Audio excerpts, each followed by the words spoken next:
Science is nothing but the finding of unity. As soon as science would reach perfect unity, it would stop from further progress because it would reach the goal. Thus, chemistry could not progress farther when it would discover one element out of which all other could be made.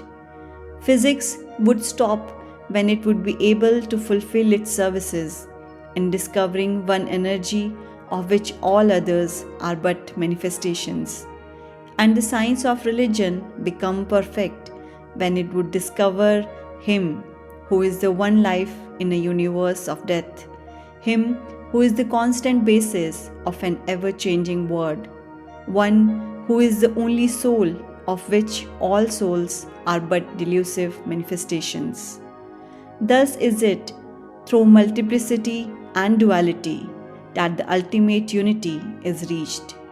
Religion can go no farther. This is the goal of all science. All science is bound to come to this conclusion in the long run. Manifestation and not creation is word of science today, and the Hindu is only glad that what he has been cherishing in his bosom for ages is going to be taught in more forcible language and with further light from the latest conclusions of science. Descend we now from the aspirations of philosophy to the religion of the ignorant. At the very outset, I may tell you that there is no polytheism in India. In every temple, if one stands by and listens, one will find the worshippers applying all the attributes of God, including omnipresence, to the images. It is not polytheism, nor would the name Hinduism explain the situation. The rose called by any other name would smell as sweet. Names are not explanations. I remember, as a boy, hearing a Christian missionary preach to a crowd in India. Among other sweet things he was telling them was that if he gave a blow to their idol with his stick, what could it do? One of his hearers sharply answered, "If I abuse your God, what can he do?" "You would be punished," said the preacher, "when you die." "So my idol will punish you when you die," retorted the Hindu. The tree is known by its fruits. When I have seen amongst them that are called idolaters, men the like of whom in morality and spirituality and love I have never seen anywhere, I stop and ask myself, can sin beget holiness?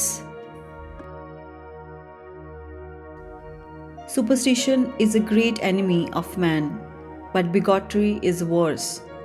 Why does a Christian go to church? Why is the cross holy? Why is the face turned towards the sky in prayer? Why are there so many images in the Catholic Church? Why are there so many images in the minds of Protestants when they pray? My brethren, we can no more think about anything without a mental image than we can live without breathing.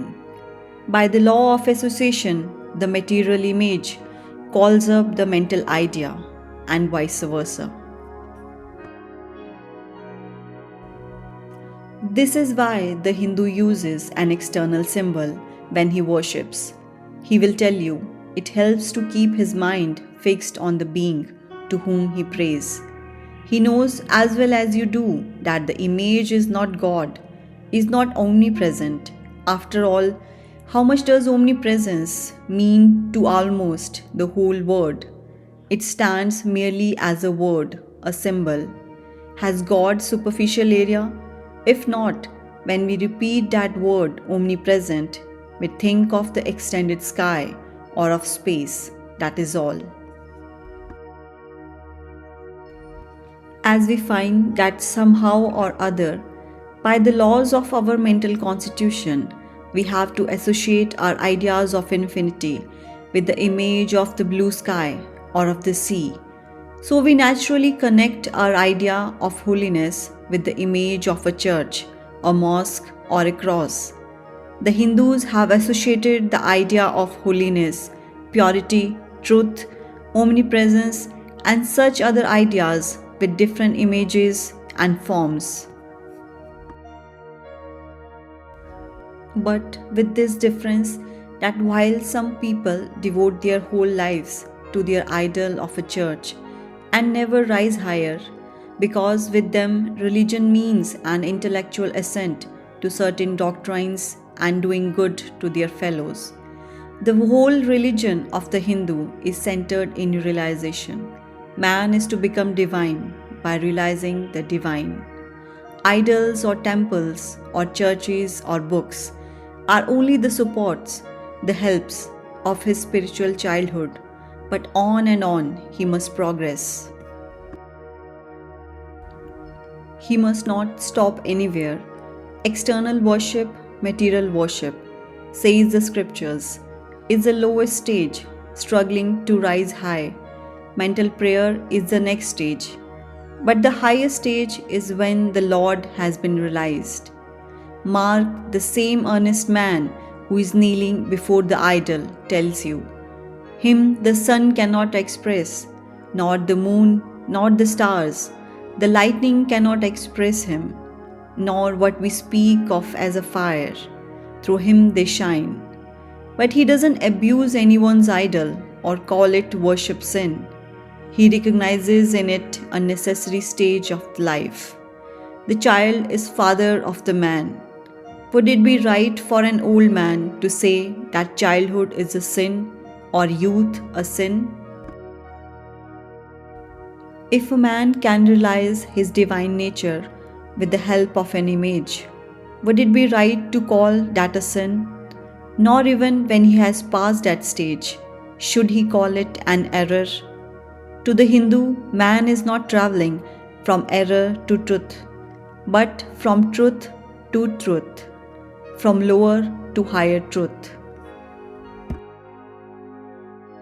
To him, all the religions, from the lowest fetishism to the highest absolutism, mean so many attempts of the human soul to grasp and realize the infinite, each determined by the conditions of its birth and association. And each of these marks a stage of progress, and every soul is a young eagle soaring higher and higher, gathering more and more strength till it reaches the glorious sun.